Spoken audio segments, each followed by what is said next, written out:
Hello everyone, I am Shivani Solanki and I welcome you all to the PW YouTube channel जहां पर PW के इस judiciary bye PW के YouTube channel पर हम deal कर रहे हैं इंडियन कॉन्ट्रैक्ट एक्ट की फ्री वाईटी सीरीज। इससे पहले हम लगभग 8 लेक्चर्स ऑलरेडी डिस्कस कर चुके हैं जिसमें बेसिक्स ऑफ कॉन्ट्रैक्ट हमने पढ़ा फर्स्ट लेक्चर में। सेकंड लेक्चर में हमने अपनी कॉन्ट्रैक्ट बनता कैसे, फॉर्म कैसा होता है, उसकी पूरी जर्नी को डिस्कस किया जहां पे हमने प्रपोजल डिस्कस किया। That is the first stage जहां से आपकी संविदा बनती है, उसके लिए प्रस्तावना जरूरी है, ऑफर जरूरी है।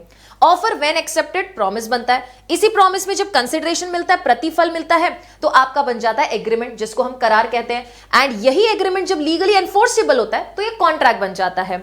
ऐसा कोई भी करार जो विधि द्वारा परिवर्तनीय है वो संविदा बन जाता है।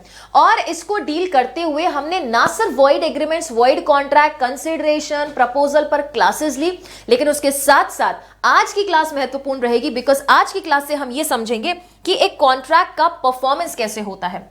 मान लो अगर आप कॉन्ट्रैक्ट में हो तो how do you need to perform it. इसकी पूरी सीरीज या मैं कहूं ये जो पूरा चैप्टर है 30 से 32 सेक्शंस का, इसको हम 3 पार्ट्स में करने वाले हैं। ये मेजरली वो पार्ट है जिससे स्टूडेंट्स दूर भागते हैं और यहां से majority of the times question आता है, क्योंकि ये डिसाइड करता है कि जब आपका एक वैलिड कॉन्ट्रैक्ट बन चुका है तो उसके बाद how parties need to perform. दोनों पार्टी में से पहले परफॉर्म करेगा कौन, उस पर डिपेंड करता है। और वो कभी कभी नेचर ऑफ द कॉन्ट्रैक्ट पे डिपेंड करता है, कभी कभी पार्टीज के express implied terms of the contract से डील करता है। So without wasting any time let's begin with the session. But before that, कोई भी स्टूडेंट जो कि हमारे इन सेशंस की पीडीएफ ढूंढ रहा है एंड यू फील लाइक कि इन पीडीएफ से आपको नोट्स वगैरह बनाने हैं, तो आपको एक काम करना है, वो है कि पीडब्ल्यू के ऐप को आप डाउनलोड करेंगे। ऐप को डाउनलोड करने से आपको ये पर्टिकुलर फ्री बैच वहां दिखने वाला है। As it is free batch वहां दिखेगा, आप जाके इसको एनरोल करेंगे। एनरोल करने पर कोई भी अमाउंट डिडक्ट नहीं होने वाला है। There you can see two things. The first point is that you will get to see the classes over there, and the second point that you will get to see over there is the PDFs. और ये batch का जो access है आपको 31 of December 2025 तक available है। 31 दिसंबर 2025 तक के लिए ये आपके पास अवेलेबल रहेगा। उसके एक्सपायरी के बाद इस बैच का एक्सेस रिमूव हो जाएगा, but the classes will still be available on YouTube. तो नोट्स उस ड्यूरेशन के बाद आप यहां से यूट्यूब से ही बनाने वाले हैं। एज वेल एज विश्वास दिवस चल रहा है। सिंस ये रिकॉर्डेड क्लासेस है और हम फरवरी के लास्ट वीक में ये क्लासेस रिकॉर्ड करें, आपके पास जाहिर सी बात है कि मार्च में ये क्लासेस आएंगी। तो टिल देन अगर विश्वास दिवस एक्सटेंड होता है तो जस्टिस 3.0 जुडिशरी फाउंडेशन बैच पे 64% तक का डिस्काउंट विश्वास दिवस के उपलक्ष्य में चल रहा है। ये वो बैच है जो कि 1 से 1.5 साल का बैच होता है जिसमें डिफरेंट स्टेट जुडिशरीज की exhaustive preparation pre mains interview oriented कराई जाती है। डीपीपीज होती है, न्यू क्रिमिनल लॉज को टारगेट किया जा रहा है, स्पेशल लॉज, लोकल लॉज, और लोकल लॉज भी उन स्टेट का जिन पर्टिकुलर स्टेट का मेंशनिंग इस पर्टिकुलर बैच के डिस्क्रिप्शन में है। चलिए जी, तो शुरू करेंगे आज हम परफॉर्मेंस ऑफ कॉन्ट्रैक्ट। लेकिन परफॉर्मेंस ऑफ कॉन्ट्रैक्ट को शुरू करने से पहले एक मेरी छोटी सी ये रिक्वेस्ट है कि हम इस पूरे के पूरे चैप्टर को डिवाइड करते हैं। 37 से लेके 67 तक ये आपको पूरा चैप्टर दिखता है। सेक्शन नंबर 37 से लेके 67 तक। अब इसका भी बाइफिकेशन है। बाइफिकेशन देखोगे तो सबसे पहले 2 पार्ट्स में हम डिवाइड करेंगे, जहां पर 37 से लेकर 39 एंड उसके बाद 62 से लेकर 67। ये क्या बाइफिकेशन हुआ मैम? हुआ बाइफिकेशन बिकॉज ये बताता है कि आपको कौन से कॉन्ट्रैक्ट्स परफॉर्म करने की जरूरत है और कौन से कॉन्ट्रैक्ट्स आपको परफॉर्म नहीं करने की जरूरत है। इसके बाद मैं कहूं तो आप आगे और सेक्शंस पढ़ सकते हैं, जिसमें कि आपका आता है section number 40 to 45।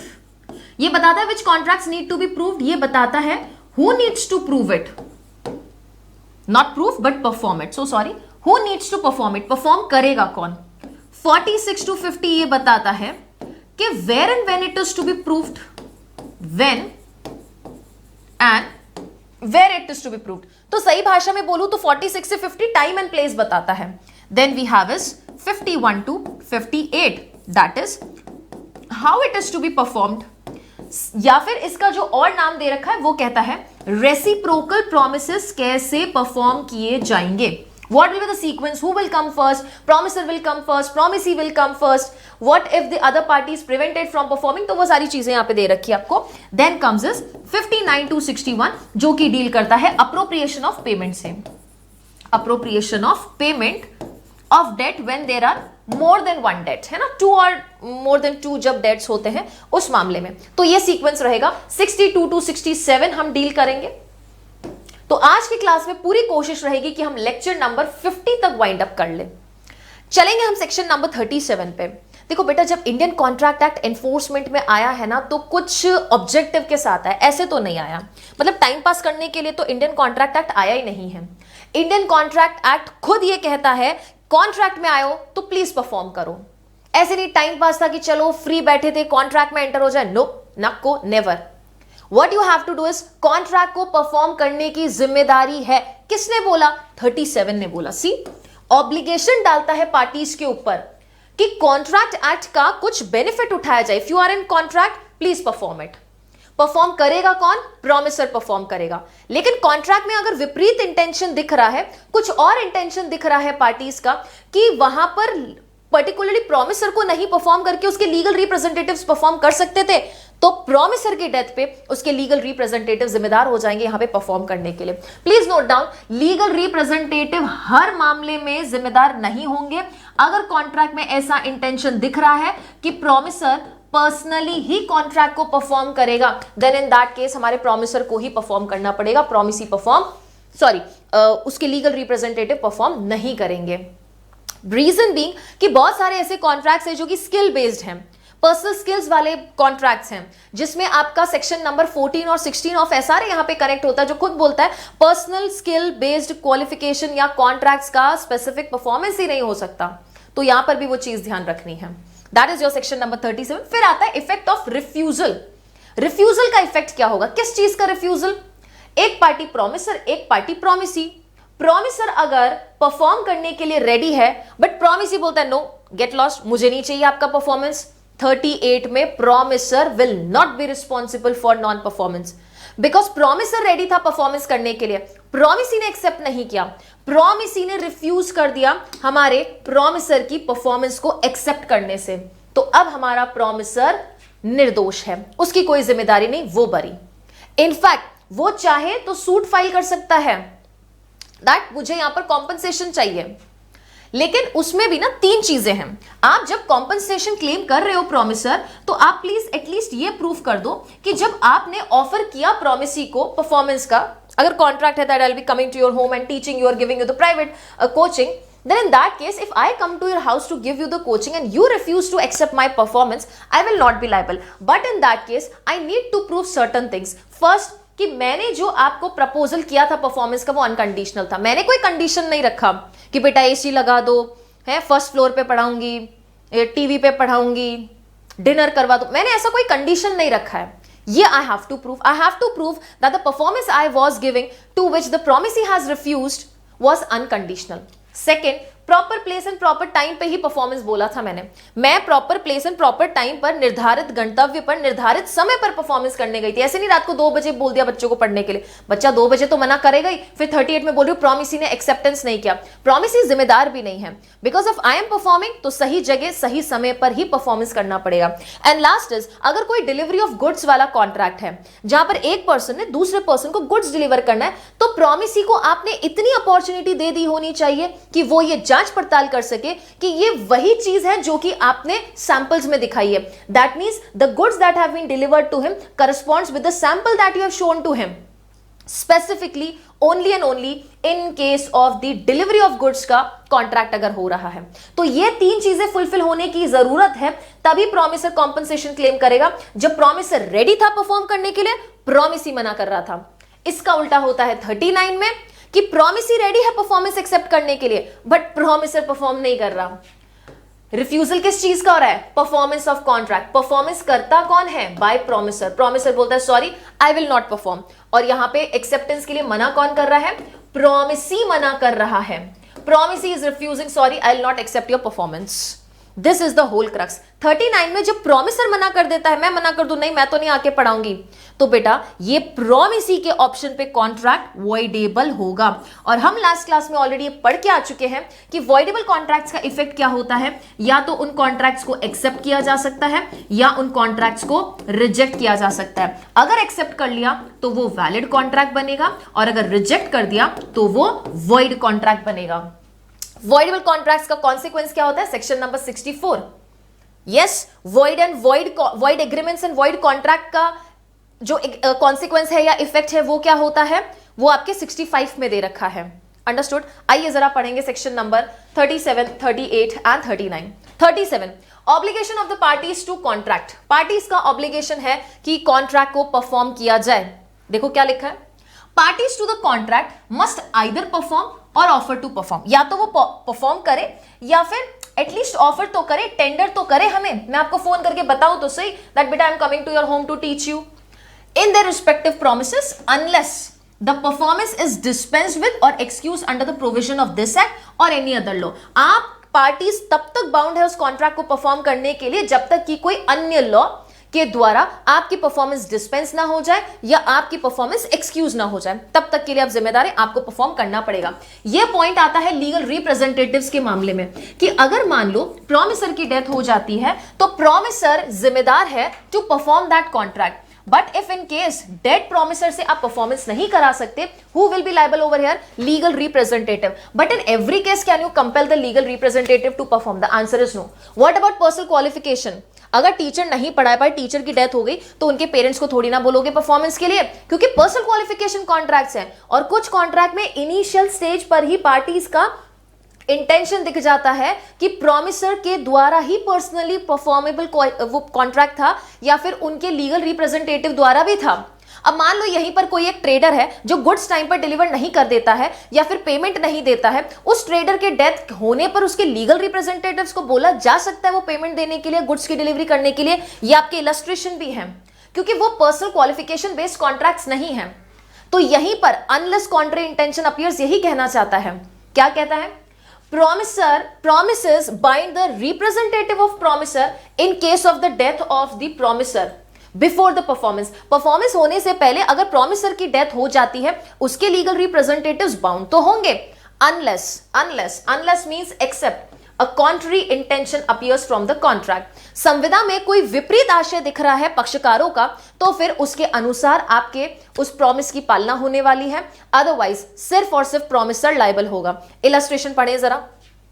A promises to deliver to B on certain day on payment of ₹1000। A B को प्रॉमिस करता है कि मैं आपको एक फिक्स डे पे ₹1000 पर ये गुड्स डिलीवर करूंगा। A की मृत्यु हो जाती है, A dies before that day। तो it was merely a contract जहां पे लीगल रिप्रेजेंटेटिव से परफॉर्मेंस करवाया जा सकता है क्योंकि it was only and only a matter of delivery of goods. तो ए के रिप्रेजेंटेटिव्स को बोल सकते हैं, बिल्कुल बोल सकते हैं। A's representatives are bound to deliver the goods to B. A के रिप्रेजेंटेटिव यहां जिम्मेदार हैं गुड्स को डिलीवर करने के लिए and B is bound to pay ₹1000 to A's representative. लेकिन इलस्ट्रेशन बी देखो, A promises to paint a picture for B. This is a personal qualification based question. A वादा करता है बी को कि मैं आपके यहां पिक्चर पेंट करूंगा by a certain day at a certain price. A dies before the day, the contract can not be enforced either by A's representative और बाय बी। कोई भी यहां पे कॉन्ट्रैक्ट को क्या नहीं कर सकता है, एनफोर्स नहीं कर सकता। रीजन बीइंग क्या है? क्योंकि पर्सनल क्वालिफिकेशन कॉन्ट्रैक्ट्स हैं। अब जरूरी नहीं कि आप उनके लीगल रिप्रेजेंटेटिव्स को बोलो कि आप परफॉर्म करो तो वो वैसा के वैसा एज इट इज आपको पेंट करके दे, ये कोई जरूरी नहीं है। Got it? तो आपको कॉन्ट्रैक्ट के इंटेंशन से देखना है कि कौन यहां पे परफॉर्म करना चाह रहा था। ओके, चलिए जी आगे चलेंगे। And that is section number 38 जहां हमने बोला डिफॉल्ट कौन कर रहा है। प्लीज नोट डाउन बच्चे, लिख लो यहां पर, default is done by the promisor. Promisor perform करने से so sorry promisee. Okay, default is done by promisee. Promisee refuse कर रहा है कि मैं आपका एक्सेप्टेंस नहीं कर रहा हूं उस पर्टिकुलर परफॉर्मेंस का, तो प्रोमिसर बरी हो जाता है। Okay, it says where a promisor has made an offer of the performance to promisee and the offer has not been accepted. Accept ही नहीं किया प्रोमिसी ने उस एक्सेप्टेंस को, उस परफॉर्मेंस का, the promisor is not responsible for non performance nor he loses his right under the contract. That means उस contract के तहत जो जो उसका राइट होता है, क्या क्या राइट हो सकता है? वो कोई बेनिफिट्स है तो रिस्टोर करने को बोल सकता है प्रोमिसी को, वो सूट फाइल कर सकता है कॉम्पनसेशन की, डैमेजेस क्लेम कर सकता है, बिल्कुल कर सकता है। तो ये राइट्स उसके खत्म नहीं होते, ये राइट्स अभी भी उसके सब्सिस्ट करते हैं।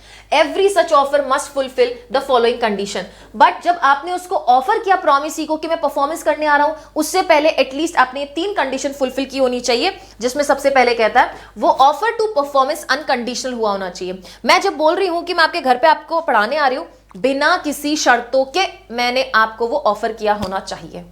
Next, it must be made at proper time and proper place and under ऐसे circumstances that the person to whom it is made may have reasonable opportunity of ascertaining that the person by whom it is made is able and willing there and then to do the whole what he is bound by his promise to do so। जब मैं आपको phone करके बोल रही हूं कि बेटा मैं आपका पर्टिकुलर कॉन्ट्रैक्ट परफॉर्म करने के लिए रेडी हूं, तो आपको इतना रीजनेबल अपॉर्चुनिटी मिल जाए कि आप ये असर्टन कर सको कि क्या मैं वाकई वहां पर उस पर्टिकुलर कॉन्ट्रैक्ट को परफॉर्म करने के लिए रेडी एंड विलिंग हूं कि नहीं हूं। ऐसे नहीं रात को 2 बजे बोल रही हूं आपको इतना समय नहीं मिला, इतना समय नहीं दिया मैंने हाँ या ना बोलने के लिए, ये गलत है। एटलीस्ट आफ्टरनून, इवनिंग, मॉर्निंग में मैं आपको कह दूं that I want to teach you at the given time and given place at this as decided between the parties to the contract. And third कहता है if the offer is an offer to deliver anything, please note down ये clause, that is third point, third clause है, please note down because of this thing. Okay, third clause सिर्फ तभी apply होता है when the contract is with respect to the delivery of goods, जहां आपको माल का परिधान करना है, सिर्फ वहां पे ये क्लॉज अप्लाई होगा। Okay, to the promisee, then the promisee must have the reasonable opportunity of seeing that the things offered, कि जो चीज आपने ऑफर की है, जो चीज आप घर पे डिलीवर करने के लिए लाए हो, वो वही चीज है, is the thing which the promiser is bound by his promise to deliver, कि ये वही चीज है जो कि हमारे प्रोमिसर ने आपको बाउंड किया था, खुद बाउंड हुआ था आपको देने के लिए। An offer to one of several joint promisees has the same legal consequences as to the one of the joint promisee। बहुत सारे जॉइंट प्रोमिसीज हैं, अगर आपने एक जॉइंट प्रोमिसी को भी ऑफर कर दिया है कि मैं परफॉर्म करने आ रही हूं, इट मींस कि हमने सारे जॉइंट प्रोमिसी को ऑफर कर दिया है परफॉर्मेंस के लिए। That is 38। ओके, चलेंगे आगे, इसका इलस्ट्रेशन जरूर पढ़ेंगे आप। 39, effect of refusal of party to perform the promise wholly. क्या इफेक्ट होगा अगर पार्टी कंप्लीटली रिफ्यूज कर दे उस पर्टिकुलर परफॉर्मेंस को परफॉर्म करने के लिए? मतलब यहां पे डिफॉल्ट हो किसके द्वारा रहा है? डिफॉल्टिंग पार्टी कौन है? Defaulting party is the promisor. Promisor मना करते हैं, no I am not going to perform, but promisee is ready to accept, तो it becomes a voidable contract। Where a party to a contract has refused to perform or disabled himself from performing his promise in its entirety, पूरे contract को perform करने से खुद को disable कर दिया, बोले मैं तो परफॉर्म नहीं कर रहा, then in that case the promisee may put an end to the contract unless he has signified by words or conduct his acquiescence in its continuance। अगर प्रोमिसी अपनी खुद की विलिंगनेस शो कर दे कि ठीक है you don't want to perform, वो उसके साथ हाँ में हाँ भर दे, तब तो ये पर्टिकुलर कॉन्ट्रैक्ट को एंड पे नहीं डाल सकते। अदरवाइज आप इस कॉन्ट्रैक्ट को एंड पे डाल सकते हो। प्रोमिसी में एंड, क्या बोला? Promisee may end the contract, may end the contract, that means is refusal by promiser to perform but willingness of the promisee to accept का effect क्या होता है? It is a voidable contract। ये एक voidable contract की category में आता है। That means now the promisee has option, he can either accept it, still accept it, accept कैसे करेगा? Acquiescence दिखा के, या फिर वो इसको reject भी कर सकता है, रिजेक्ट भी कर सकता है। रिजेक्ट कर दिया तो void contract एंड एक्सेप्ट कर लिया तो valid contract। That's what we have studied। Okay, चल सकते हैं हम आगे। That was 39। Moving to the new segment। अच्छा, इसके इलस्ट्रेशन आप जरूर पढ़ेंगे। Yes, moving to the new segment, by whom the contracts must be performed, section number 40 to 45। Contracts किसके द्वारा परफॉर्म किए जाने चाहिए? मैं आपको सीक्वेंस बता दूं, आपको किस सीक्वेंस में पढ़ना है, उसके बाद आप आगे का चीजों को और अच्छे समझ पाएंगे। बेटा सेक्शन 40 ये बताता है कौन परफॉर्म करेगा। साफ शब्दों में, साफ सुथरी स्पष्ट भाषा में लिखा, प्रोमिसर या उसका लीगल रिप्रेजेंटेटिव या प्रोमिसर या लीगल रिप्रेजेंटेटिव क्या करे? किसी ऐसे पर्सन को अपॉइंट कर दे जो कॉम्पिटेंट हो परफॉर्म करने के लिए।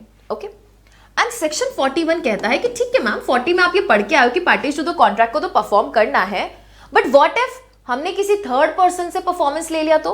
सो what will be the effect of performance by third person? ये कहना चाहता है what if the parties have agreed to the substituted performance. अगर सब्स्टिट्यूटेड परफॉर्मेंस हो गया है, एंड सब्स्टिट्यूटेड परफॉर्मेंस होता कहां है? Under section 20 of SRA. लिख लेंगे आप यहां पर, उसका इफेक्ट क्या होगा? तो सेक्शन नंबर 41 कहता है फिर प्रॉमिसर के पास नहीं जाना मैम परफॉर्मेंस के लिए, आपने थर्ड पर्सन से परफॉर्मेंस करवा लिया, हाँ प्रॉमिसर से आप कॉम्पनसेशन जरूर क्लेम कर सकते हो। ओके, फिर एक और नया मुद्दा आता है, कई बार एक कॉन्ट्रैक्ट में जॉइंट प्रॉमिसर्स भी हो सकते हैं, जॉइंट प्रॉमिसी भी हो सकता है। तो उसके बाद हम दो सेक्शन पढ़ते हैं और वो है 42 एंड 45। 42 बात करता है जॉइंट प्रॉमिसर्स की एंड 45 बात करता है जॉइंट प्रॉमिसीज की, कि जॉइंट प्रॉमिसर्स के मामले में कौन परफॉर्मेंस करेगा, जॉइंट प्रॉमिसी के मामले में कौन परफॉर्मेंस क्लेम करेगा। तो जॉइंट प्रॉमिसर्स का परफॉर्मेंस करने का तो लाइबिलिटी होती है, तो ये राइट्स, तो ये जॉइंट लाइबिलिटीज की बात करता है, एंड प्रॉमिसी की जिम्मेदारी है कि वो अपनी परफॉर्मेंस करवा ले प्रॉमिसर से। तो प्रॉमिसीज क्या कर सकते हैं? प्रॉमिसर से राइट क्लेम कर सकते हैं, परफॉर्मेंस का परफॉर्मेंस क्लेम कर सकते हैं। मतलब प्रॉमिसी का क्या होता है? राइट होता है, और जॉइंट प्रॉमिसी है तो joint rights. Joint liabilities of joint promisors, joint rights of joint promisees. समझ आ रहा है? 42 45 में वापस आगे समझाऊंगी, डोंट वरी, पहले इस चार्ट को ऑब्जर्व करेंगे। Okay, it says 40 and 41. 41 promiser legal representative may employ any person. पहली जिम्मेदारी प्रॉमिसर की खुद की है या उसके लीगल रिप्रेजेंटेटिव की, क्यों कॉन्ट्रैक्ट परफॉर्म करेंगे। और अगर वो चाहे कि ठीक है कॉन्ट्रैक्ट में पर्सनली परफॉर्मेंस करने का ऐसा कुछ था ही नहीं, तो वो चाहे तो किसी और लीगली कॉम्पिटेंट पर्सन को भी एम्प्लॉय कर सकते हैं। लीगली कॉम्पिटेंट पर्सन कौन होगा? साउंड होगा, साउंड माइंड होगा, मेजर होगा, नॉट डिस्क्वालिफाइड बाय लॉ होगा। And section 41 effect of accepting the performance from third person. अब प्रॉमिसी प्रॉमिसर से आफ्टरवर्ड्स वो परफॉर्मेंस क्लेम नहीं कर सकता। प्रॉमिसर वहां पर फ्री हो चुका है, लेकिन अगर प्रॉमिसर की गलती की वजह से प्रॉमिसी को किसी और से परफॉर्मेंस करवाना पड़ा, then in that case promisee promisor से कॉम्पनसेशन ले सकता है। आइए जरा पहले सेक्शन नंबर 40 डील करेंगे और फिर 41 डील करेंगे। Section 40, if it appears from the nature of the case, that is contract के नेचर से अगर हमें से लगता है that it was the intention of the parties to any contract that any promise contained in it should be perform by the promisor himself. अगर उसमें साफ इंटेंशन दिखता है कि ये पर्टिकुलर कॉन्ट्रैक्ट को प्रॉमिसर के द्वारा ही पर्सनली परफॉर्म करने का था, तब तो प्रॉमिसर खुद परफॉर्म करेगा। Such promise must be perform by promisor. And in other case जहां पर इंटेंशन नहीं था प्रॉमिसर के द्वारा पर्सनली परफॉर्म करना, कौन परफॉर्म कर सकता है? प्रॉमिसर या उसका legal representative may employ a competent person for the performance. अगर इंटेंशन था कि हाँ प्रॉमिसर खुद करेगा तो प्रॉमिसर पर्सनली लायबल होगा, लेकिन अगर इंटेंशन नहीं था पर्सनल परफॉर्मेंस के लिए तो प्रॉमिसर या उसका लीगल रिप्रेजेंटेटिव कोई कॉम्पिटेंट पर्सन एम्प्लॉय कर देंगे, कोई कॉम्पिटेंट पर्सन को वहां पर एम्प्लॉय कर देंगे। एजेंट वगैरह कोई भी हो सकता है, बट हाँ major sound mind and not disqualified by law होना चाहिए। ओके, आइए जरा एक इलस्ट्रेशन देखते हैं। A promises to pay B a sum of money. A may perform this promise, या तो पर्सनली भी हो सकता है टू बी, और by causing it to be paid to be by another, या किसी और को बोल सकता है कि मेरे बिहाफ पे पे कर दो, अपने सर्वेंट को, अपने मास्टर को, किसी को ही बोल सकता है। And if A dies before the time appointed for the day, his legal representative may perform the promise और employ some other person to perform. अगर ए की डेथ हो जाती है तो उसके लीगल रिप्रेजेंटेटिव या तो खुद से परफॉर्म कर सकते हैं by the virtue of section number 37, या फिर legal representative by the virtue of section number 40 किसी और पर्सन को एम्प्लॉय कर सकते हैं बी को वो पैसा दिलवाने के लिए। लेकिन यहां देखो, क्योंकि यहां पे इंटेंशन क्या शो कर रहा था कि कोई भी परफॉर्म कर सकता है, लेकिन यहां पे इंटेंशन क्या शो कर रहा है? दैट प्रॉमिसर खुद ही पर्सनली परफॉर्म करेगा। A promises to paint the picture of B, तो परफॉर्मेंस की ऑब्लिगेशन किसके ऊपर है? सेक्शन 37 और 40 में फर्क है। 37 बोलता है कॉन्ट्रैक्ट को परफॉर्म करो, जिम्मेदारी है, कॉन्ट्रैक्ट को खाली पीली नहीं छोड़ना, परफॉर्म करो। एंड सेक्शन नंबर 40 क्या कहता है? कौन परफॉर्म करेगा उस ऑब्लिगेशन को हम बताएंगे। तो it says A promises to paint a picture of B, A must perform this contract or this promise personally, क्योंकि प्रॉमिस का नेचर ही ऐसा है कि उसको पर्सनली ही परफॉर्म करना पड़ेगा, पर्सनल क्वालिफिकेशन बेस्ड कॉन्ट्रैक्ट्स हैं। 41 effect of accepting the performance from the third person. कोई शादी थी, वहां पर इवेंट मैनेजर्स वगैरह थे और इवेंट मैनेजर्स वगैरह को बोला कि यहां पर इस पर्टिकुलर हॉल में या इस पर्टिकुलर गार्डन में आपको पूरा डेकोरेशन का काम करना है। एक दिन पहले एंटिसिपेटरी ब्रीच जो है वो इवेंट मैनेजर्स कर देते हैं। उसी वक्त ऑन द स्पॉट जिसकी भी शादी हो रही थी उनको एक नया इवेंट मैनेजर लाना पड़ा। यह तो हो गया कि आपने थर्ड पर्सन से एक्सेप्ट कर लिया परफॉर्मेंस। अब आप क्या पहले वाले इवेंट मैनेजर से परफॉर्मेंस करवा सकते हो? नहीं, आपका काम हो गया, आपको काम से मतलब था। लेकिन because of the anticipatory breach committed by the first event manager आप उसे कॉम्पनसेशन जरूर ले सकते हैं, बट उसके अगेंस्ट स्पेसिफिक परफॉर्मेंस की सूट नहीं जाएगी। When a promisee accepts the performance of a promise from a third person, he cannot afterwards enforce it against the promiser. फिर वो promiser के against उसको enforce नहीं कर सकता है। That is your section number 41. चलिए जी 42 and 45 इसको समझने से पहले मुझे लगता है कि ना इसको आपको चार्ट से समझा दूंगी तो बहुत बेहतरीन समझ आएगा आपको। ठीक है, प्लीज नोट डाउन करेंगे सभी स्टूडेंट्स। हमें पता है कि एक प्रॉमिस में दो पार्टीज होती हैं। एक प्रॉमिस में दो पार्टीज होती हैं, एक होता है प्रॉमिसर, एक होता है प्रॉमिसी। बराबर।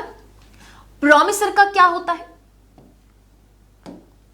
प्रॉमिसर की लाइबिलिटी है ना, प्रॉमिसर की लाइबिलिटी है ना। प्रॉमिसर की लाइबिलिटी बनती है कि नहीं बनती है? बनती है। यस, प्रॉमिसर की पूरी लाइबिलिटी बनती है कि वो कॉन्ट्रैक्ट को परफॉर्म करेगा। और प्रॉमिसी का क्या बनता है? राइट बनता है। किस चीज का? कि वो प्रॉमिसर से परफॉर्मेंस क्लेम कर सकता है। बराबर। बट ऐसा भी तो हो सकता है ना कि कॉन्ट्रैक्ट में एक से ज्यादा प्रॉमिसर हो। बिल्कुल हो सकता है। तो जब बेटा ज्वाइंट प्रॉमिसर्स आ गए, एक से ज्यादा प्रॉमिसर आ गए, जब ज्वाइंट प्रॉमिसर्स आ चुके हैं तो लाइबिलिटी भी उनकी ज्वाइंट बनेगी। यस। और जब ऐसा केस हो जहां पर ज्वाइंट प्रॉमिसेस आ चुके हैं तो उनके राइट्स भी ज्वाइंट राइट्स बनेंगे अगेंस्ट ज्वाइंट प्रॉमिसर्स। यस और नो, ऐसा भी हो सकता है ना। और यहीं से आता है section number 42 and section number 45। 42 45 को साथ में पढ़ेंगे। ठीक है, एग्जाम्पल लेते हैं।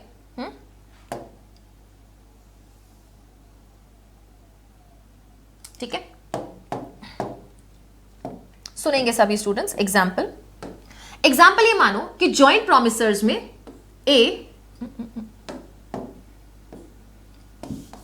जॉइंट प्रॉमिसर्स में एक प्रॉमिसर है ए, एक प्रॉमिसर है बी। ठीक है, एक प्रॉमिसर ए, एक प्रॉमिसर बी। फर्स्ट पॉइंट, पहली दफा आपको क्या लगता है कौन जिम्मेदार होगा कॉन्ट्रैक्ट को परफॉर्म करने के लिए? ए एंड बी ही होगा, है कि नहीं है? ए और बी होगा।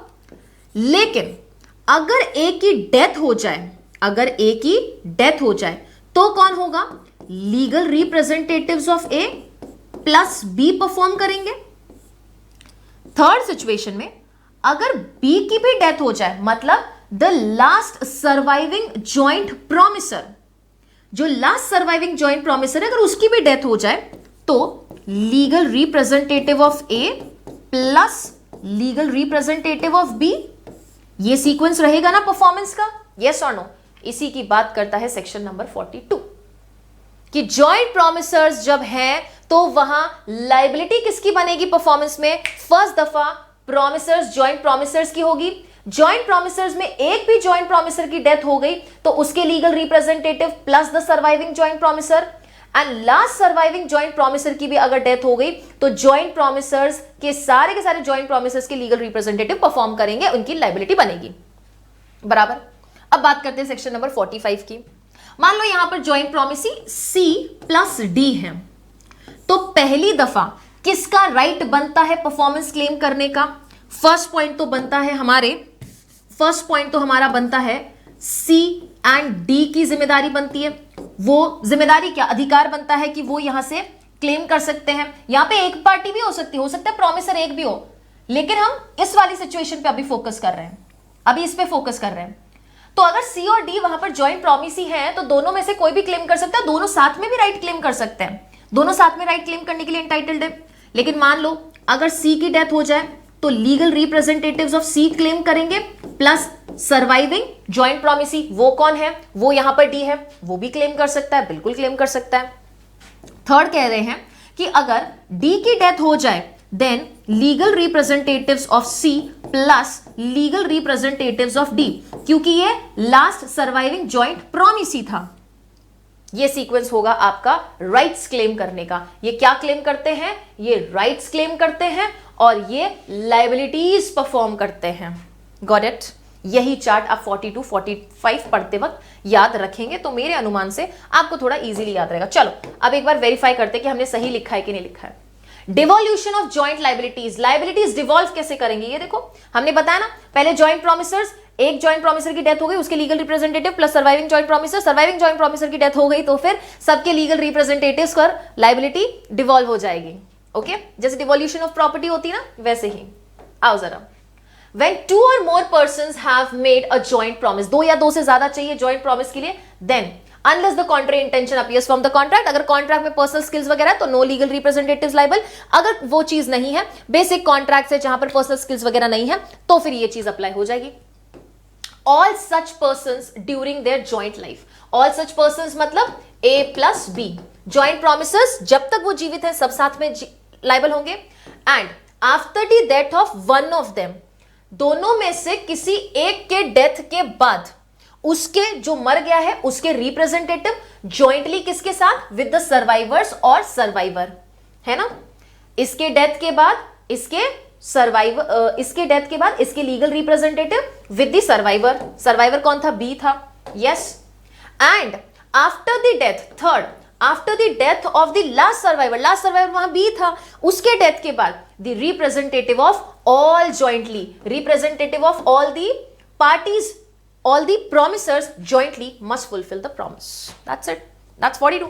और ऐसा ही आता है आपका सेक्शन नंबर 45. Yes. देखेंगे जरा इलस्ट्रेशन को। सॉरी, इलस्ट्रेशन नहीं, इस सेक्शन को देखेंगे सभी स्टूडेंट्स। पहले कहता है when a person, devolution of joint rights, मैंने पहले ही बोला था joint rights मतलब यहां पर joint promises हैं और joint liabilities म्हणजे यहां पर joint promisers हैं।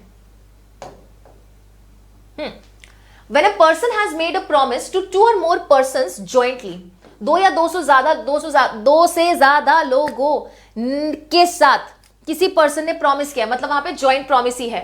Unless the contrary intention appears from the contract, the right to claim performance, वो परफॉर्मेंस क्लेम करने का राइट किसका है, as between them first with them during their joint lives, जब तक वो जीवित है सी और डी के बीच रहेगा राइट्स। एंड सी और डी में से कोई एक मर गया, मान लो सी मर गया तो सी के legal representatives plus D. And after second, after the death of any one of them, जिसमें सी मर गया था, with the representative of such deceased person jointly with the survivor, survivor कौन था, डी था। एंड जब लास्ट सर्वाइवर की death हो जाए, मतलब जब डी की भी डेथ हो जाए, तो सी और डी सब के legal representative jointly right claim कर सकते हैं। And third, after the death of the last survivor with the representative of all jointly, सब लोग साथ में उसको परफॉर्म करने, सब लोग साथ में उसकी परफॉर्मेंस डिमांड कर सकते, बेसिकली राइट है। ओके, इलस्ट्रेशन देख सकते हैं। A in consideration of 5,000 rupees lent to him to B and C promises B and C jointly to repay them with the sum interest on a specified day. देखो जरा, A कहता है कि सुनो B and C, मैंने तुमसे पैसा लिया था। ये कौन है, promiser, ये कौन हुए, promisee। A बोलता है that I am going to repay you 5,000 rupees, जो 5,000 रुपए है वो हम आपको लौटा देंगे, 5,000 rupees बराबर। That sum along with interest. Okay. B dies. B की डेथ हो गई, B की डेथ हो गई तो अब यहां कौन क्लेम करेगा, legal representatives of B plus C, और अगर C की भी डेथ हो जाए तो legal representative of B plus legal representative of C। The right to claim the performance rests with B's representative jointly with C during C's life, and after the death of C with the representative of B and C jointly. Got it? Very easy. बस इसी चीज की इन्होंने जो बात है इन सब sections में कर रखा है। अब हम आएंगे 43 एंड 44 पे, ये चार्ट पर आएंगे वापस, दिस वन। हमने बेटा 42 में जॉइंट लाइबिलिटीज पढ़ी, किसकी? जॉइंट प्रोमिसर्स की। 45 में हमने जॉइंट राइट्स पढ़े, किसके? जॉइंट प्रोमिसीज के। जब वहां पे आपने जॉइंट प्रोमिसर पढ़ लिया ना, तो 42 के नीचे ही 43 एंड 45 भी पढ़ो, क्योंकि ये दोनों भी जॉइंट प्रोमिसर्स की ही बात करते हैं। बट 43 बोलता है कि जॉइंट प्रोमिसर्स के बीच में आपस में कैसा रिश्ता होगा। अगर मान लो 4 जॉइंट प्रोमिसर्स हैं, उसमें से एक ने परफॉर्म ही नहीं किया, तो बेटा 3 थोड़ी भुगतेंगे। अगर तीनों ने उस चौथे की जगह भी परफॉर्म कर दिया, तो चौथे से परफॉर्मेंस क्लेम करेंगे। 5,000 रुपए या मान लो 10,000 रुपए देने थे, चौथे ने मना कर दिया कि मैं तो 2,500 रुपए नहीं देता, तीनों ने मिलकर 10,000 रुपए वहां पर आगे जो भी डेट था उसको परफॉर्म कर दिया है, तो बेटा वो 3 मिलकर इससे 2,500 रुपए लेंगे, फोर्थ से परफॉर्मेंस करवाएंगे, कंट्रीब्यूट करना है इक्वली। तो कहीं ना कहीं 43 में प्रॉपर कंट्रीब्यूशन की बात कर रहा है, और ये भी देखा जा रहा है कि एक जॉइंट प्रोमिसर दूसरे जॉइंट प्रोमिसर को कंपेल कर सकता है कि नहीं कर सकता परफॉर्मेंस के लिए। It states any joint promisee may be compelled to perform. 5, 6, 10, 15, 20, 100 joint promisors हैं, आप उसमें से किसी भी एक को परफॉर्मेंस के लिए कंपेल कर सकते हैं, मजबूर कर सकते हैं।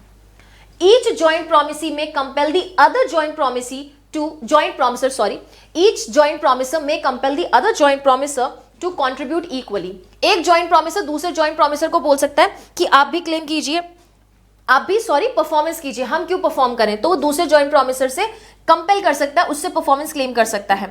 Joint promisor must bear the loss in equal share in case of default. अगर किसी भी प्रकार की डिफॉल्ट हुई है तो कहता है कि सारे जॉइंट प्रोमिसर जो है ना एक दूसरे के साथ कंट्रीब्यूट करेंगे या इक्वली शेयर करेंगे। ऐसा नहीं है कि एक की वजह से डिफॉल्ट हो गया तो वो लायबल नहीं होगा, नहीं, सब लोग इक्वली कंट्रीब्यूट करेंगे।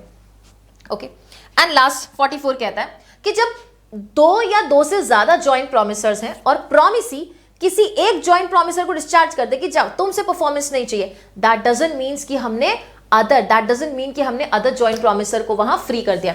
अदर जॉइंट प्रोमिसर अभी भी बराबर लायबल रहने वाला है। आइए जरा पढ़े हम सेक्शन नंबर 43। 3 पैराग्राफ है। Any one of the joint promisor may be compelled to perform. Promisee किसी से भी परफॉर्मेंस डिमांड कर सकता है।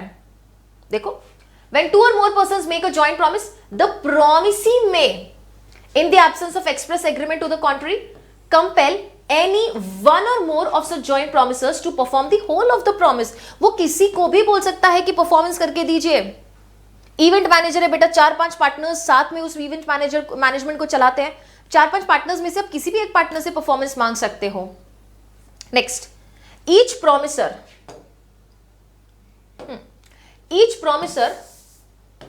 ये ध्यान रखें, ठीक है, each promisor may compel to contribute. हर प्रोमिसर दूसरे प्रोमिसर को बोल सकता है, हेलो तुम भी काम करो, तुम भी कंट्रीब्यूट करो, सिर्फ हम क्यों काम करें। Okay, each of 2 or more joint promisers may compel every other joint promiser to contribute equally with himself to the performance of the promise unless a contrary intention appears from the other। That means आपको पता है कि भाई performance equal करना है, benefit सब लोग equal ले रहे हैं, तो तुम भी परफॉर्म करो, this can be compelled. Okay, next, sharing of loss by default in contribution. अगर किसी भी जॉइंट प्रोमिसर की वजह से, if any one of 2 or more joint promisor make default, कितने भी जॉइंट प्रोमिसर्स हो उसमें से एक भी जॉइंट प्रोमिसर की वजह से डिफॉल्ट हुआ, डिफॉल्ट इन कंट्रीब्यूशन मतलब परफॉर्मेंस में, then the remaining joint promisers must bear the loss arising from such default in equal share। तो बचे हुए जितने भी जॉइंट प्रोमिसर है बेटा वो जिम्मेदार होंगे प्रोमिसी को कोई लेन देन नहीं कि चारों ने मिलके 2,500 रुपए दिए या एक ने 10,000 2,500 करके 10,000 रुपए दिए या एक ने ही 2,500 रुपए दे दिए। प्रोमिसी को परफॉर्मेंस चाहिए। अब प्रोमिसर्स आपस में बोल देंगे कि भाई कंट्रीब्यूट करो, हमने तुम्हारा पैसा दे दिया है। Okay, so that is your section number 43। बराबर, चलिए इलस्ट्रेशन जरूर पढ़ेंगे। Okay, effect of release of 1 joint promisor. क्या इफेक्ट होता है अगर एक जॉइंट प्रोमिसर को आप रिलीज कर देते हो, और वो रिलीज करता कौन है? वो रिलीज करता है प्रोमिसी। वो रिलीज कौन करता है? प्रोमिसी रिलीज करता है। Please note down, when 2 or more persons have, when two or more persons have made a joint promise and the release of one of such joint promisor by promisee, please note down, यहां पर release promisee कर रहा है of joint promisor, of one of joint promisors, okay, of one of the joint promisors, it does not discharge the other joint promisor or joint promisors, neither does it free the joint promisor so release from the responsibility to the other joint promisor or other joint promisors. जब promisee ने बहुत सारे joint प्रोमिसर्स में से एक को release कर दिया, उसका यह मतलब नहीं कि जिसको रिलीज किया, जिसको डिस्चार्ज किया, उसकी जिम्मेदारी हमारे बाकी बचे हुए जॉइंट प्रोमिसर्स की तरफ नहीं होगी, बिल्कुल होगी। ऐसा नहीं कि बेनिफिट लेके निकल गया, कंट्रीब्यूट कुछ लॉस में किया ही नहीं, उसको कंट्रीब्यूट करना पड़ेगा। ओके, चलिए यहां हमारा ये सेगमेंट पूरा होता है। अब हम डिस्कस करेंगे time and place for performance. कब और कहां परफॉर्मेंस करनी है, कब और कहां परफॉर्मेंस करनी है, सेक्शन नंबर 46 से लेके सेक्शन नंबर 50। ये time and performance, time and place वाला जो परफॉर्मेंस है, ये अब आपको काफी सारे आगे सेक्शन से कनेक्ट कराएगा। प्लीज नोट डाउन, अगर सही समय पर सही जगह परफॉर्मेंस नहीं हुआ तो पार्टीज को जो है वो मुश्किल हो सकती है, क्योंकि कई बार कॉन्ट्रैक्ट में ना जो टाइम होता है वो परफॉर्मेंस के लिए एसेंस होता है, that is time is the essence of the contract. कई बार हो सकता है कि निश्चित समय पर नहीं भी किया बट रीजनेबल टाइम में परफॉर्मेंस किया तो भी चल सकता है। अब इसमें कुल मिला के पढ़ने आपको 5 सेक्शंस हैं। 50 बहुत छोटा सा सेक्शन है जो आपको basic manner and time of performance बताता है कि अगर प्रॉमिसी ने कोई स्पेसिफिक आपको मैनर बोल रखा है तो प्रॉमिसर उसी तरीके से परफॉर्म करने वाला है। आइए जरा टाइम एंड परफॉर्मेंस के बारे में डिस्कस करते हैं। मैं 2 सेक्शन सबसे पहले लिखूंगी, एक है सेक्शन नंबर 46 और दूसरा है सेक्शन नंबर 49। कहता है सेक्शन नंबर 46 में मैम टाइम नहीं बताया एंड सेक्शन नंबर 49 में बताता है कि मैम प्लेस नहीं बताई। अब बताओ हमारा प्रॉमिसर कैसे परफॉर्म करे। जब टाइम नहीं बताया 46 में तो क्या करें, जब प्लेस नहीं बताई 49 में तो क्या करें। तो यहां पर दोनों सेक्शंस में आइए जरा पढ़ते हैं कि क्या मामला रहता है। 46 में बोला है when no application is made by promisee. No application is made by मतलब प्रॉमिसी ने खुद कुछ बताया नहीं है, प्रॉमिसी की साइड से चीजें क्लियर ही नहीं है, प्रॉमिसी ने अपनी साइड से आपको नोट डाउन नहीं करके बताया एग्जैक्ट क्या जगह आपको या क्या समय पे बताना है। तो दोनों ही 46 एंड 49 दोनों में ही प्रॉमिसी क्या नहीं करता, अप्लाई नहीं करता है एंड कोई टाइम स्पेसिफाइड नहीं है और यहां पे कोई प्लेस स्पेसिफाइड नहीं है। तो 46 में बेटा जब आपका टाइम ही स्पेसिफाइड नहीं है तो परफॉर्मेंस कहां होगी, रीजनेबल टाइम में होगी। युक्ति युक्त समय के अंदर अंदर आप उस पर्टिकुलर कॉन्ट्रैक्ट को परफॉर्म करेंगे। और जहां प्लेस ही नहीं बता रखी है तो no place specified by promisee. अगर प्रॉमिसी ने कोई टाइम प्लेस स्पेसिफाई नहीं किया है, it becomes the duty of promiser. मैं वापस से बता दूं, ड्यूटी ऑफ प्रॉमिसर, क्योंकि आगे ऐसा ही कुछ सिमिलर मुद्दा आएगा, वहां पर्सन चेंज हो जाएगा। यहां बोला प्रॉमिसर की ड्यूटी है कि वो अप्लाई करेगा प्रॉमिसी को फोन करेगा, बोलेगा बेटा कहां पढ़ाने आना है, एग्जैक्ट मुझे टाइम एंड प्लेस बता दो, to appoint the reasonable place for performance. That means promisor की जिम्मेदारी है कि प्रॉमिसी से पूछ ले कि आपने बताया नहीं है, अब मुझे एग्जैक्टली बता दो कौन सी जगह परफॉर्म करना है। और अगर टाइम नहीं बता रखा है तो रीजनेबल टाइम में पढ़ाना कब है, सुबह 9 से लेके शाम 7-8 बजे तक पढ़ा सकते हो, रात के 2 बजे थोड़ी ना आ सकते पढ़ाने के लिए। अब बेटा प्रॉमिसी उसको सही प्लेस बताएगा जहां पर उसको परफॉर्म करना है। Got it. आइए जरा पहले हम लोग सेक्शन नंबर 46 और 49 पढ़ेंगे। Okay, yes. Time for performance of promise when no application is to be made and no time specified। जब आपको कोई प्रॉमिसी को एप्लीकेशन करना नहीं है, एप्लीकेशन प्रॉमिसी की साइड से हुआ भी नहीं है, प्रॉमिसी ने बताया भी नहीं है और टाइम भी स्पेसिफाइड नहीं है। It says where by the contract a promiser is to perform his promise without application, बिना एप्लीकेशन बाय द प्रॉमिसी। मतलब प्रॉमिसी नहीं चल के आएगा हमारे पास में, ना प्रॉमिसी ने बताया ना प्रॉमिसी एफर्ट्स लेने वाला है हमारे पास चलकर आने के लिए। इन दैट केस जब टाइम भी नहीं बता रखा है, when no time for the performance is specified, the engagement must be performed within a reasonable time. यहां फोन वोन करके पूछने की आवश्यकता नहीं है, यहां पे आप सिर्फ और सिर्फ रीजनेबल टाइम से उसको परफॉर्म कर देंगे. अब एक्सप्लेनेशन ये कहता है what is a reasonable time. Reasonable time क्या है? What is a reasonable time is in each particular case a question of fact. तथ्य का सवाल है, कई बार यहां से प्री का क्वेश्चन आ सकता है. ये तथ्य का सवाल है कि क्या जो पर्टिकुलर टाइम में हमको परफॉर्म करना था वो वहां पर रीजनेबल टाइम है कि नहीं है. पर्टिकुलर केस टू केस और कॉन्ट्रैक्ट टू कॉन्ट्रैक्ट वेरी कर सकता है. इसके बाद जो हमें पढ़ना है वो पढ़ेंगे हम सेक्शन नंबर 49. कहता है 49 place for performance of promise where no application to be made and no place fix for performance. कोई प्लेस फिक्स ही नहीं की गई है परफॉर्मेंस के लिए और जहां हमें कोई एप्लीकेशन प्रॉमिस ही जो है वो एप्लीकेशन नहीं करने वाला है. मतलब प्रॉमिस ही नहीं आने वाला है हमारे पास. प्रॉमिस ही हमको नहीं बताएगा कि कौन सी प्लेस पे परफॉर्म करना है और उसने बताया भी नहीं है. तो ड्यूटी ऑफ प्रॉमिसर कि उसको अप्लाई करे. ब्रदर सही जगह बता दो जहां परफॉर्मेंस करना है. When a promise is to be performed without application by the promisee and no place is specified for the performance of it, then it is the duty of the promiser. लिख लो यहां पे, it is the duty of promiser कि वो क्या करेगा. he has to apply to promisee for appointing a proper place for performance, to apply to the promisee to appoint a reasonable place for the performance of promise and perform it at such place. Illustration देखो, बहुत प्यारा सा illustration. कहता है A undertakes to deliver 1,000 mounds of jute to B on a fixed day. एक fix day पर A जो है B से ये प्रॉमिस करता है कि मैं आपको कुछ 1,000 mounds of jute जो है प्रोवाइड करने वाला हूं. A must apply to B to appoint a reasonable place for the purpose of receiving it and must deliver it to him at the place. A ने जब वादा कर लिया B से कि मैं आपको एक गिवन डे पे, मतलब टाइम और डेट डिसाइडेड है, पार्टीज के पीछे डिसाइडेड है, बट प्लेस पता ही नहीं है, तो ये जिम्मेदारी एक ही है कि भैया बता दो ऑटो लेकर जो पिकअप है या ट्रक लेकर है वो कहां तक मेरे को आना है, कहां पर माल का डिलीवरी करवाऊं. ये प्रॉमिसर की जिम्मेदारी रहेगी कि वो प्रॉमिसी को अप्लाई करेगा. Now let's come back to this paragraph, this particular chart. ठीक है, इससे पहले हम एक और काम कर लेते ना. अब सुनना, देयर आर 2 more sections. एक है सेक्शन नंबर 47, एक है सेक्शन नंबर 48. पहले रिवाइज कर लेते. अभी पढ़ा क्या हमने? हम ये पढ़ चुके बेटा कि 46 में टाइम नहीं बता रखा, 49 में प्लेस नहीं बता रखी, रीजनेबल टाइम एंड प्रॉमिसर की ड्यूटी है कि प्रॉमिसी से पूछ लो. बराबर, ये चीज पढ़ के आए.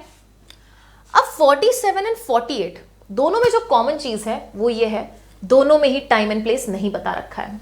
क्या है? दोनों में ही टाइम एंड प्लेस नहीं बता रखा है. And no application is made by promisee. But difference क्या है फिर? यहां पे भी टाइम एंड प्लेस नहीं है, यहां पे भी टाइम एंड प्लेस नहीं है. फर्क इतना है कि 47 में प्रॉमिसर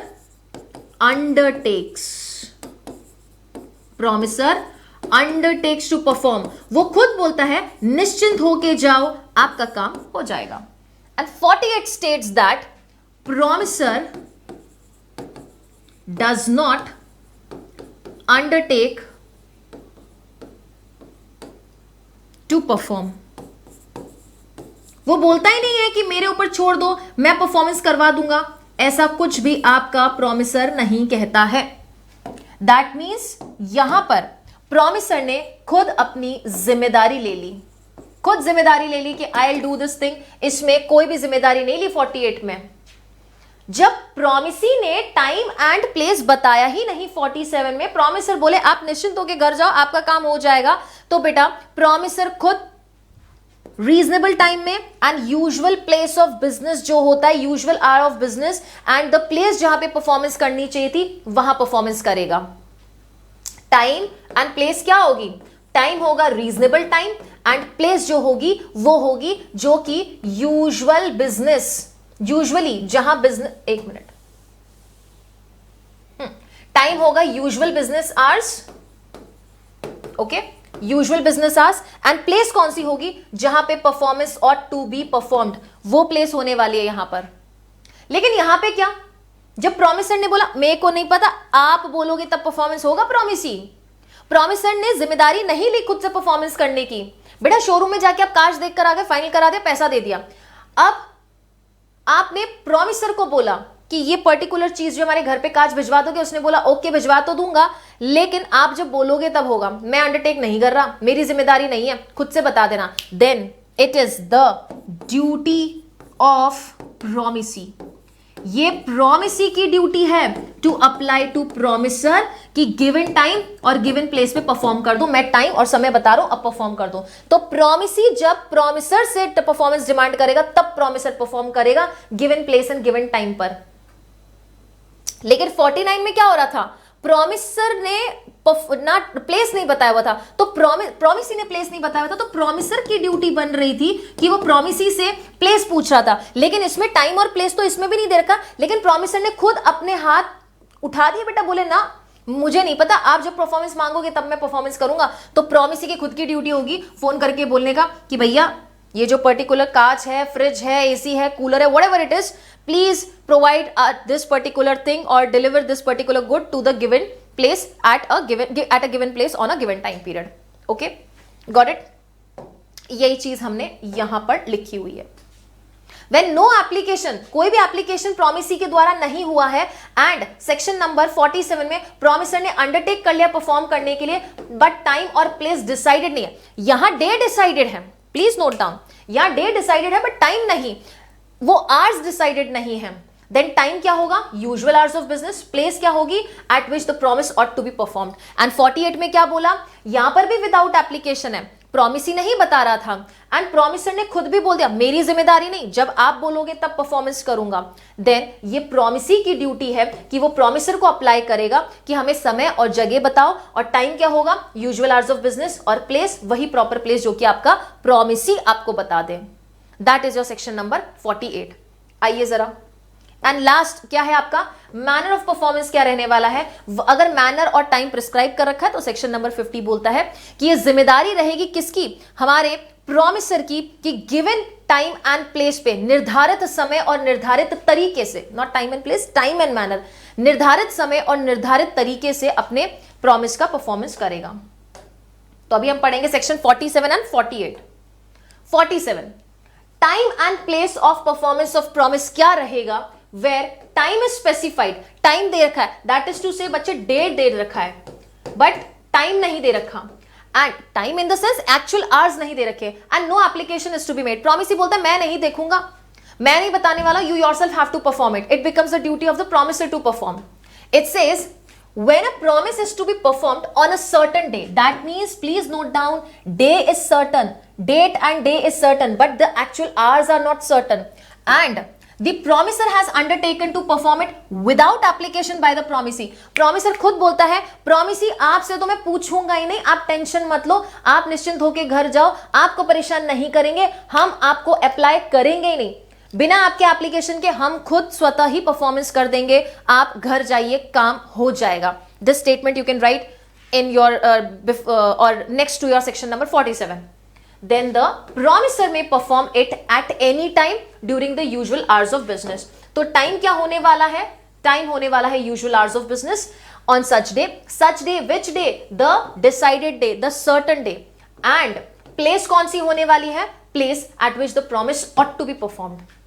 जहां प्रॉमिस हमको एक्चुअली परफॉर्म करना था वहां पर ही हम एक्चुअली परफॉर्मेंस को करेंगे। इलस्ट्रेशन देखेंगे। A promises to deliver goods at B's warehouse on the 1st of January. A ने बोला B, मैं तुम्हारे वेयरहाउस पे 1st of January को वो पर्टिकुलर गुड्स डिलीवर कर दूंगा, बराबर। That means 1st of January decided है बट टाइम नहीं पता है। अब वेयरहाउस, कौन सा वेयरहाउस एग्जैक्टली, और भी तो वेयरहाउस हो सकते हैं। On that day, A brings the goods to the warehouse, but after the usual hours of closing it. जब वो वेयरहाउस बंद हो गया, आधी रात को सामान लेकर आ रहा, that is not the usual hours. हाँ, टाइम पता है, आपने डेट बताया, बट रात को नहीं ना, एग्जैक्ट टाइम क्या होगा, and they are not received by the A has not performed his promise. हम बोलेंगे ए ने परफॉर्मेंस नहीं किया है। Next section number 48, application for performance on a certain date to be at a proper place and proper time. मतलब यहां पर promiser ने अंडरटेक ही नहीं किया, प्रॉमिसर ने बोला ही नहीं कि मैं बिना आपको बताए या बिना आपसे पूछे परफॉर्मेंस कर दूंगा। प्रॉमिसर ने हाथ खड़े कर दिए, बोलते मैं किसी को कुछ नहीं पूछने वाला हूं, ऐसा है ही नहीं कि मैं आपको बिना अप्लाई करके परफॉर्मेंस कर दूंगा, नहीं ऐसा कुछ नहीं है, आप जानो, आपका काम जानो, आप खुद बता दोगे, मैं परफॉर्मेंस कर दूंगा, आप समय और मेरे को जगह बता दो। When a promise is to be performed on a certain day, that means date decided, but time is not decided, and the promiser has not undertaken, जबकि 47 में क्या था, he has undertaken to perform the promise, has not undertaken to perform it without an application of the promisee, कि जब तक promisee apply नहीं कर देगा तब तक मैं परफॉर्म नहीं करूंगा। It is the duty of the promisee। अब समझ आया how this particular thing is different from section number 49। 49 में प्रॉमिसर की ड्यूटी बन रही थी प्रॉमिसी को अप्लाई करने की, 48 में प्रॉमिसी की ड्यूटी बन रही है प्रॉमिसर को अप्लाई करने की। It is the duty of promisee to apply for the performance at the proper place and within the usual hours of business. Proper place पर वो परफॉर्म करेंगे and usual hours of business में करेंगे। इस चीज के लिए apply कौन करेगा, प्रॉमिसी करेगा। मैं वापस लिख देती हूं यहां पर, this is the duty of promisee to apply to promisor, because यहां पे विदाउट अंडरटेकिंग है, कोई अंडरटेकिंग नहीं किया है। And again the same explanation, the question what is a proper time and place, just like we read it under section number 46। Proper time and proper place क्या होगा in each particular case is a question of fact, ये तथ्य का सवाल होगा। It is a time of और it is a question of fact, what is proper time and place. Okay, so that was your section number 48. 49 we have already read with your section number 50 and 49 we have already read with section number 46 49 साथ में पढ़ने का revision करा दूंगी मैं अभी फटाफट से। सेक्शन नंबर 50 बोलता है performance in manner at the time prescribed और sanction bye the promisee.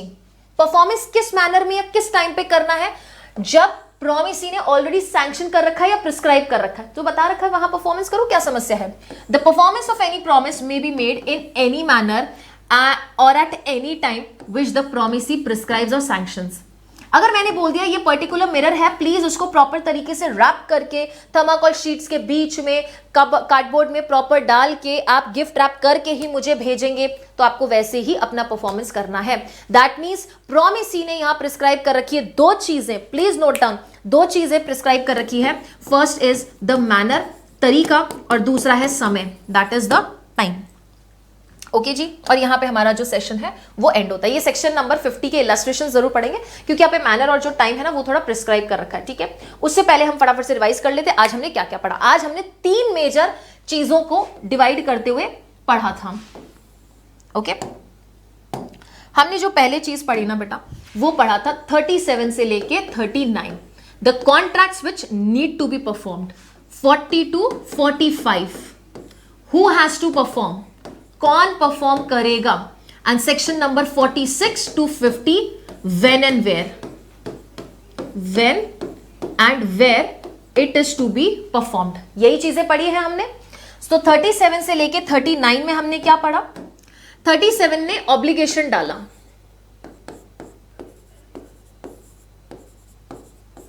Yes 37 ने ऑब्लिगेशन डाला कि आपको परफॉर्म करना पड़ेगा। अनटिल एंड अनलेस कॉन्ट्री इंटेंशन दिख रहा है तब तो आपका लीगल रिप्रेजेंटेटिव परफॉर्म नहीं करेगा, प्रॉमिसर खुद ही करेगा। लेकिन प्रॉमिसर की अगर डेथ हो जाती है तो उसके लीगल रिप्रेजेंटेटिव्स परफॉर्म कर सकते हैं। अगर कॉन्ट्री इंटेंशन है तो फिर लीगल रिप्रेजेंटेटिव परफॉर्म नहीं करेंगे।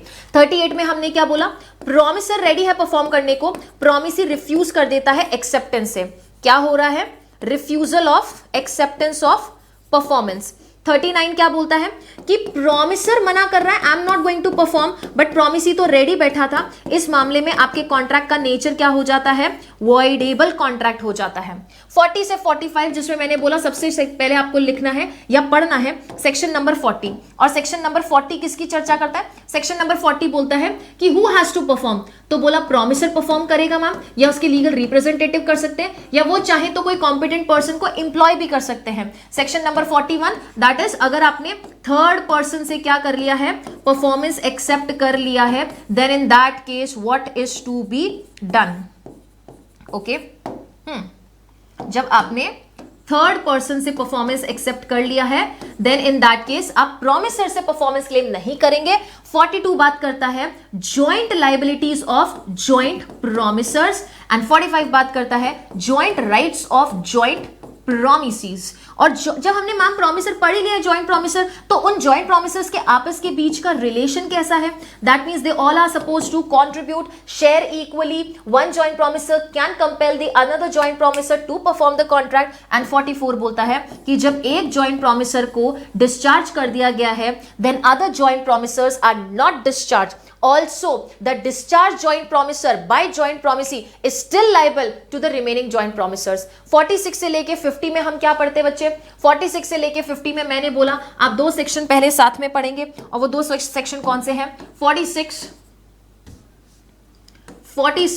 And section 49। क्योंकि हम बोलते हैं 46 में टाइम नहीं दे रखा, 49 में प्लेस नहीं दे रखी। टाइम नहीं देखा तो ये रीजनेबल टाइम में करेंगे, प्लेस नहीं कर दे रखा है तो फिर ड्यूटी किसकी बनेगी? ड्यूटी ऑफ प्रॉमिसर बनेगी, अप्लाई टू द प्रॉमिसी। फिर हम दो सेक्शन और पढ़ते हैं, और उसमें कौन कौन से आते हैं? एक सेक्शन आता है हमारा 47 और दूसरा आता है 48। दोनों में ही टाइम प्लस प्लेस नहीं दे रखा है, टाइम प्लस प्लेस नहीं दे रखा है। डे सर्टन है, डे डिसाइडेड है, उस डे में कौन से कितनी बजे परफॉर्म करना है वो नहीं पता है। तो 47 में हमने क्या बोला भाई? Reasonable time, that is usual hours of business, and वो place पे you will perform where the performance was ought to be performed, and in case where the time and place is not decided। अच्छा, यहाँ पे ये भी तो था ना, promiser ने undertake किया था, promiser undertakes, but यहाँ पे promiser does not undertake to perform without the application by the promisee। तो यहाँ पे 48 में क्या बन रहा था? ड्यूटी बन रही थी, किसकी बन रही थी? ड्यूटी ऑफ प्रॉमिसी बन रही थी, कि प्रॉमिसर को बोले भैया reasonable time, given time, business hours, proper place पर परफॉर्म कर दो। एंड लास्ट सेक्शन हमने आज की इस क्लास में पढ़ा, दैट वाज सेक्शन नंबर 50, जब प्रॉमिसी ने प्रिस्क्राइब कर रखा है या सैंक्शन कर रखा है मैनर या फिर टाइम, तो given manner and given time पर ही आप उस particular, in given manner at given time ही आप उस पर्टिकुलर प्रॉमिस को परफॉर्म करेंगे। सो आज की क्लास में हमने लगभग 14 सेक्शंस जो हैं वो डन कर लिए, 37, 38, 39, 40 और बाकी के 10 सेक्शंस। तो 14 सेक्शंस का ये जो हमने आज सीक्वेंस में जिस क्रोनोलॉजी में डिस्कस किया है, और जैसे जैसे कनेक्ट किया है, कनेक्शंस कई बार हम चार्ट्स इसलिए बनाते to understand the difference, they look similar but they are still different. So for that reason I make sure कि हम उसको साथ साथ में पढ़ें, और उसका डिफरेंस पॉइंट जो वो भी मैं आपको हाईलाइट करके बताऊं। हाँ जी, तो विश्वास दिवस के उपलक्ष्य में जस्टिस 3.0 जुडिशरी फाउंडेशन बैच पर 64% तक का डिस्काउंट चल रहा है। आप स्टूडेंट्स इस बेनिफिट को अवेल कर सकते हैं और बेनिफिट का लाभ उठा सकते हैं। इस पर्टिकुलर बैच की जानकारी के लिए आप PW ऐप पर जाकर इस पूरे बैच को एक बार अच्छे से एक्सप्लोर करेंगे। कौन से स्टेट्स हैं, कौन से सब्जेक्ट्स हैं, क्या क्या डीपीपीज होने वाली है, क्या सीक्वेंस होने वाला है सब्जेक्ट्स का, क्या स्लॉट्स है। जबकि मैं बता दूं ये justice 3.0 already 10th of Feb को स्टार्ट हो चुका है। इंडियन कॉन्ट्रैक्ट ऑलमोस्ट ओवर होने वाला है, बस कुछ स्पेशल कॉन्ट्रैक्ट्स और बाकी हैं, और BNSS अपने गिवन टाइम पर चल ही रहा है।